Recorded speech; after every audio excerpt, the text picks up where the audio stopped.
Buzzin' with Clarko, a weekly roundup of the Stratford Warriors with Jason Clark, brought to you by Nick Hishin of Indy Mortgage, the independent mortgage company serving customers from coast to coast with access to well over 50 lending options available. Give Nick a call as he works for you, not the banks. FSRA license number 12403. Yes, Guy. How are you, Clarky? I'm doing good, Razor. How are you? Good, brother. Happy New Year. Good. Yes, Happy New Year to you as well. Yeah. Love the Canada photo in the back there. Yeah, you can Great time of year. him there in the middle. Dennis Williams, head coach. I think that was 2023 out in Halifax. Yeah. And just paying a little homage to him.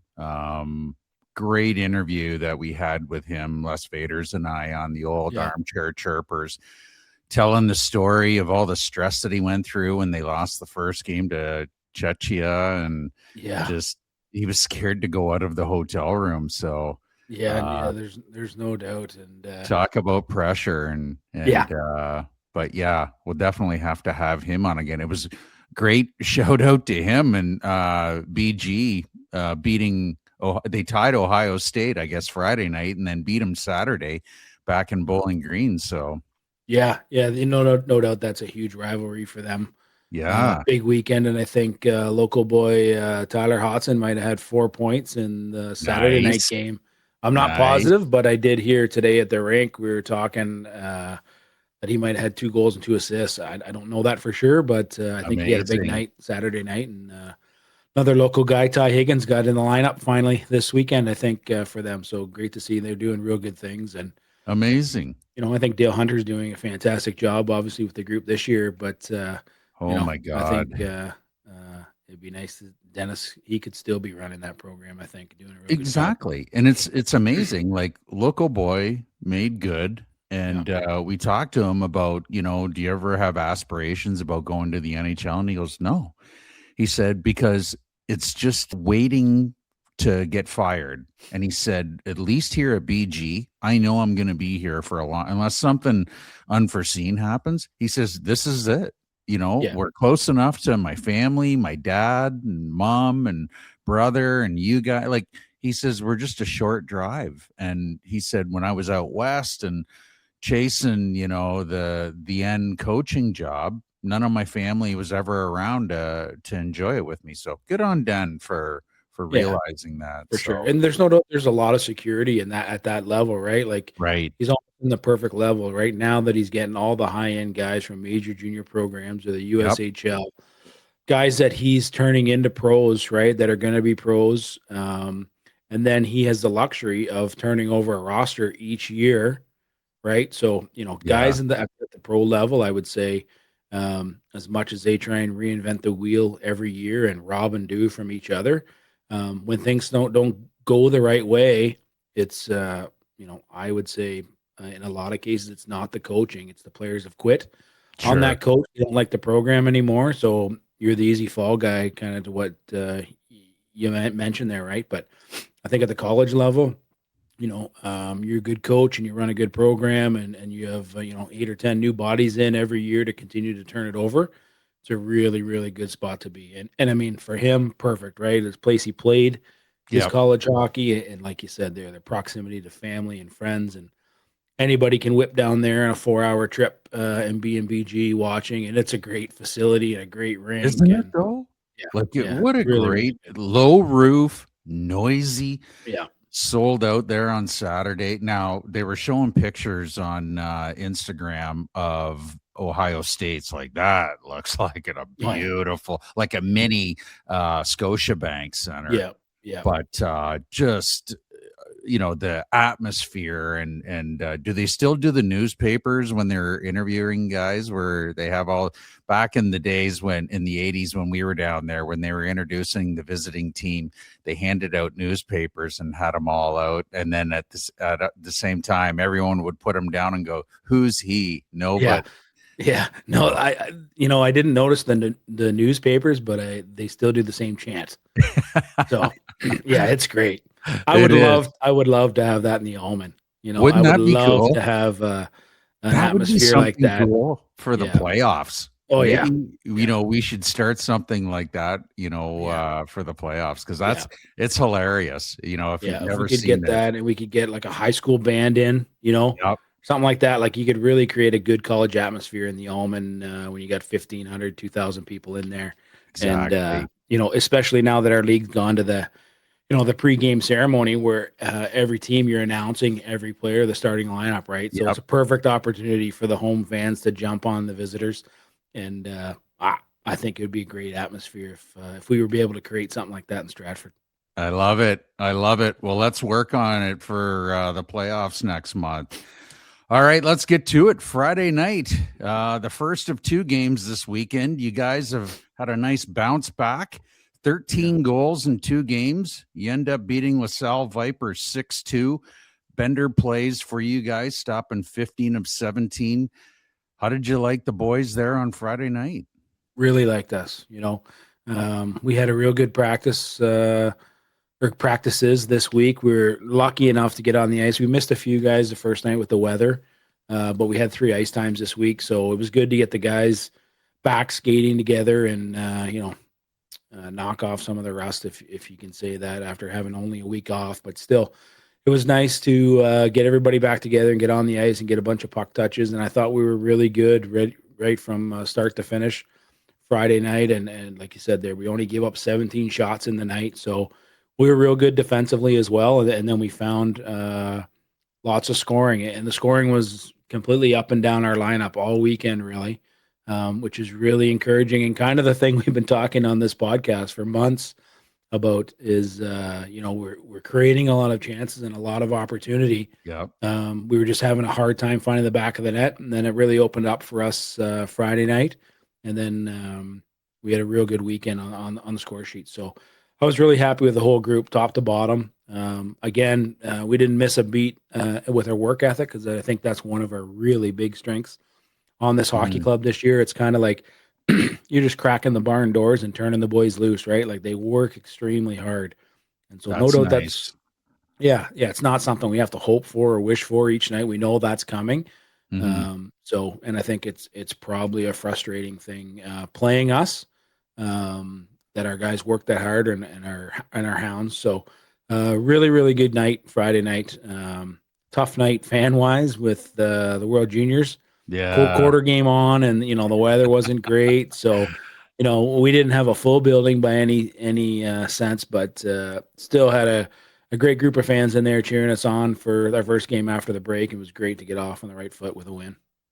Yeah, some of the things that I noticed, it was nice to see Slats back. You had Colin Slattery back, hitting guys, creating offense.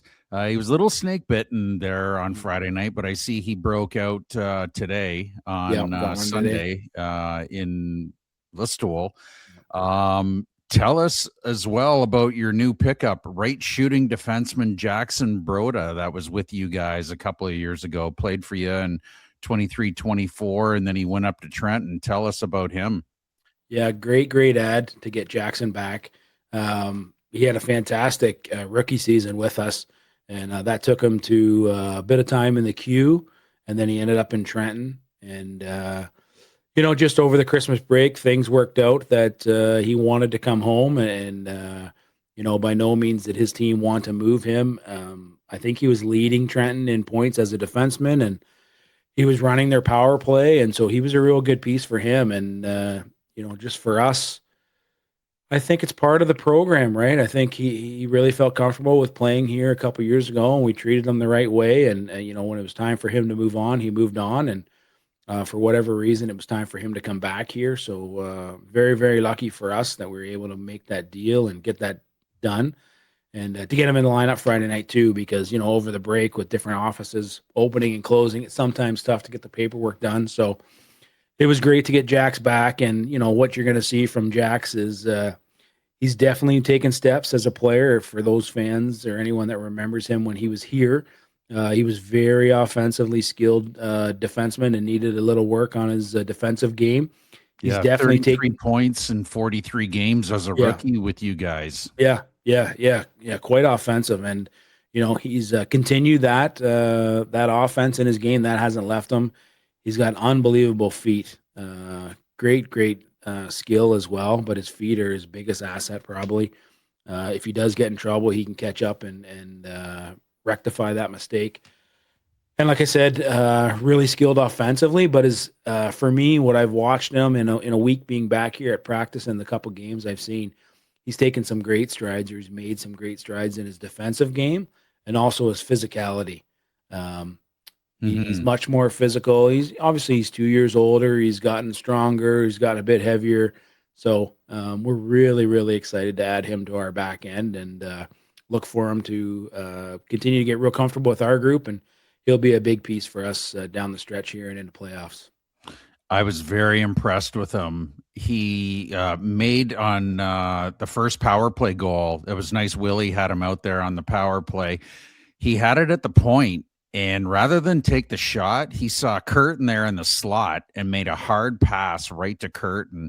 And Curtin was expecting it, and all he did was redirect his blade. He didn't try and stop it or do anything, just redirected it, and it was a beautiful goal against the Vipers. And I just thought, man, this kid is offensive minded. Like, that was a veteran play that he did. There was a lot of bodies in front of him, and Curtin was just off to the left there a little bit, enough where he could get blade on it. The goalie had no chance, but 4 assists in 2 games for you guys. Yeah. Great pickup. Great injection to the lineup. And I think even, you saw the game Friday night, and I think another great asset is he's an easy guy to get along and to play with. Like, it looked like him and Curtin had played together all year. Yes. Right. And, realistically, they've had a practice and a half together and, 1 game. So, and it looked much more the same today in Listowel. Another guy who caught my eye was Galbraith. He had a couple of goals there on Friday night, and then I see that he had a couple more today. I had a late first period goal. The other one that he had was the steal at the blue line, the short-handed one in the third. Yeah. That was another nice one. So Galbraith had a really nice game. Greener had a nice goal, cut into the middle there late in the second period after that pass from Slattery. And so, like you said, the scoring was up and down. It wasn't 1 or 2 guys doing it all. Just a great start to the new season, or the new year, and the second season. And just also wanted to give a little shout out to Haylock. He got his second of the year. Nice goal. Great forechecking pressure from Fonger. And it was nice to see Haylock get that goal there. Good quick hands in that front, right? The puck just kind of came to him, but a real good forehand, backhand to get it past the goaltender there. And he's another guy that works really hard. And I think, the best we get out of him is when he's a little miserable to play against, right? He's a big body for a young man. And when he takes that physical mindset, he's a much more dominant player, creates some room on the ice, not only for himself, but his teammates. But and he hits quite hard too. So I think that himself creates some opportunities for himself. It was nice to see him get another one. And for Cohen, Galbraith, he's a young man that was unfortunately snake bitten for so long. Yeah. It took him a while to get his first one, but he got 4 this weekend. And I think he's got 7 points in our last 3 or 4 games. Nick Parr and I were talking about him today on our drive back from Listowel. Just how happy we are to see him get rewarded with some points here now too, because he's been doing everything right since day one. And it's just so nice to see pucks going in for him. Exactly. All right, let's move on to Sunday's game. You go up to Listowel, you win 7-3. Gage Hurst gets the win, stops 20 of 23. You outshoot Listowel 30-23. What did you like and see with the game today? You know what? It was much like a carbon copy of Friday night. I thought we were really good start to finish. The first period was pretty tight, right? Shots were tight. Goal scoring was tight. We gave up 1 or 2 power play goals.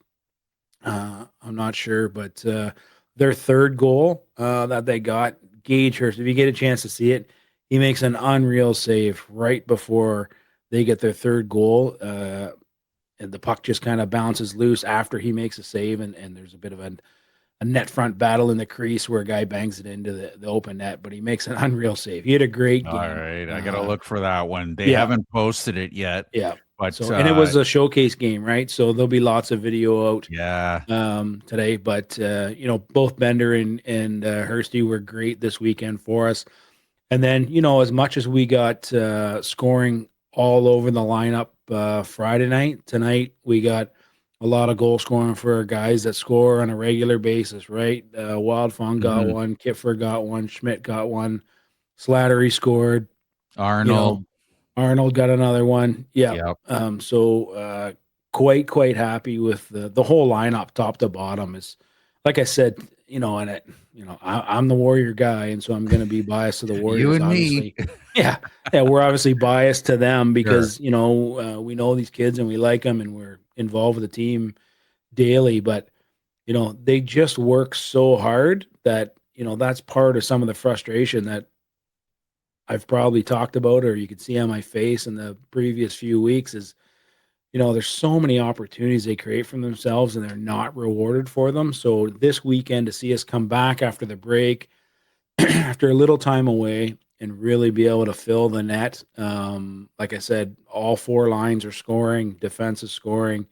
We're not giving up much at all in the way of shots or goals against or defensive breakdown. So just really, really happy with the group through both games this weekend. And, it doesn't get any easier. We got a long road trip to LaSalle Wednesday night. And then we got the Sugar Kings back here Friday, right? So big week coming. You go to Kamoka on Saturday. So you got 3 big games.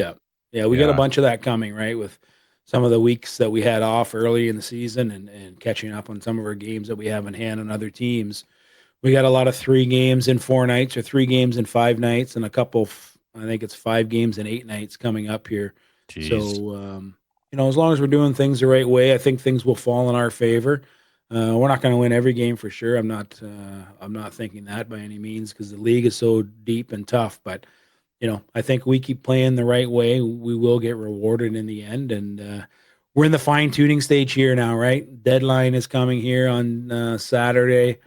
And then we're in this 6-week run kind of to the playoffs to get things right in order, make sure we're playing the right way each and every night. And I'm quite confident our group will be able to do that. Well, we're looking forward to it. It was a nice pickup with Broda, and we're really looking forward to maybe a few tweaks. We're not expecting any major changes between now and Saturday, but maybe a tweak here or there. But if you can, great. If you can't, we got the boys to make some damage. What's the saying in poker? You just need a chip and a chair. And so that's right. if you guys or when you guys get to the dance, who knows what's going to happen. So, all right, Clarky, yes, sir. Appreciate you coming on. Look forward to hearing about the 3 games next week. Best of luck. Jason Clark, Director of Hockey Operations. We'll be right back with Chris Chessel and Chester's Perch.